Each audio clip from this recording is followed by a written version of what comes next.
Hello बच्चों, let's read this question. So this question says a particle moves according to the equation x is equal to a cos pi t by 2. The distance covered by it in the time interval between t is equal to 0 to t is equal to 3. Okay, t is equal to 0 से 3 second के बीच में कितना अपना distance travel करोगी ये हमें यहाँ पर कैलकुलेट करके बताना. ओके, तो देखिए बच्चों इस क्वेश्चन का की कॉन्सेप्ट आप क्या लिख सकते हैं. The key concept of this question, यहाँ पर देखिए आपको डिस्टेंस कैलकुलेट करनी है. क्या करनी है आपको यहाँ पर डिस्टेंस क्या करनी है कैलकुलेट करके बतानी है. So we can write down the key concept of this question is distance travelled. Distance travelled लिख लीजिए या फिर distance covered by the particle. This will be the key concept of this question. Okay, अब देखिए बच्चों question में हमें equation क्या दे रखी है.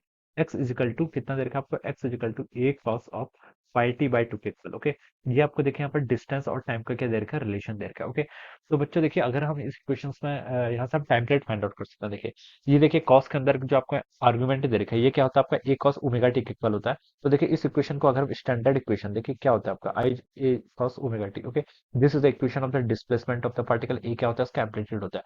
ओमेगा को देखिए यहाँ पर कंपेयर करें तो ओमेगा की वैल्यू हमसे आपकी पाई बाई टू के इक्वल आ रही है. तो यहाँ से हम लिख सकते हैं ओमेगा होता है आपका two pi by t. It is equal to over pi by two के इक्वल हो जाएगा. पाई से पाई कैंसिल कर लीजिए तो बच्चों यहाँ से टाइम पीरियड कितना आ गया इसका 4 सेकंड.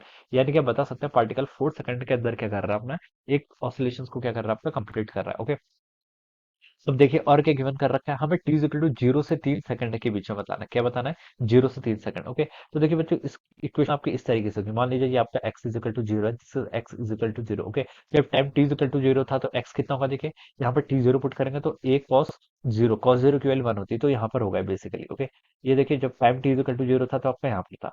और इसका टाइम पीरियड देखिए कितना 4 सेकंड के इक्वल है. और आपको बताना है कि 3 सेकंड के अंदर इसने क्या कितना कवर किया होगा. ओके, तो देखिए बच्चों मैं क्या बता सकता हूँ.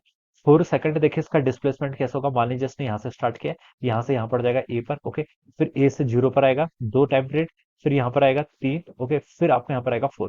तो बता सकता हूँ 40. 40 ये क्या है इसका टोटल यहाँ पर टाइम पीरियड है कितना आपका 40. 40 लिख सकते हैं यहाँ पर इसका क्या टाइम पीरियड के इक्वल होगा. यानी कि देखिए मेरा कहने का मतलब क्या टाइम पीरियड इसका 4 सेकंड है. तो बता सकता हूँ कि टी बाई फोर में तो देखिए आपका यहाँ से लेकर यहाँ तक आएगा टी बाई फोर में. फिर यहाँ से यहाँ पर आएगा next t by four. Okay, तो t by four plus t by four कितना हो जाएगा टी बाई टू के इक्वल हो जाएगा. फिर आपका अगेन यहाँ से यहाँ पर आएगा कितना हो जाएगा. देखिए ये वाला मोशन है उसका. ओके, और फिर देखिए आपका फिर यहाँ से एक्सट्रीम पोजीशन से इक्विलिब्रियम पोजीशन पर आएगा. अगेन आपका देखिए यहाँ तक कितना टाइम हो गया था टी बाई टू. उसमें टी बाई फोर और ऐड कर लेंगे तो कितना हो जाएगा 3t/4. फिर अगेन 3t/4 में टी बाई फोर ऐड करेंगे तो आपका फाइनली यहाँ पर हो जाएगा. तो ये टोटल टाइम पीरियड आपका टी के इक्वल हो जाएगा. ऑलराइट, तो हमसे यही पूछा कि टोटल डिस्टेंस कितने से ट्रेवल कर रखी होगी. ओके, कितने टाइम में आपका 3 सेकंड के अंदर. 3 सेकंड क्या होगा आपका 3t/4 के इक्वल होगा. कितना होगा 3t/4 के इक्वल. ओके, तो 3t/4 में इसने कितने डिस्टेंस ट्रेवल करी होगी. तो देखिए t/4 में तो यहाँ से यहाँ तक है तो कितना डिस्टेंस ट्रेवल किया. डिस्टेंस बताना है नॉट डिस्प्लेसमेंट. तो ए से यहाँ पर आएगा तो ए डिस्टेंस से यहाँ पर कवर होगी. फिर ओरिजिन से आपका इस एक्सट्रीम पोजीशन पे आएगा तो फिर अगेन ए के इक्वल होगा 2a. ओके, फिर यहाँ से यहाँ पर आएगा कितना हो गया आपका 3a. तो टोटल डिस्टेंस कितनी ट्रेवल कर लेगी उसने 3a के इक्वल. ओके, तो बता सकते हैं 3a क्या होगी इसके total distance covered by the particle between zero time is equal to 0 to 3 second. Okay, so this will be the answer of this question. तो ये किससे मैच कर रहा है ऑप्शन बी से मैच कर रहा है.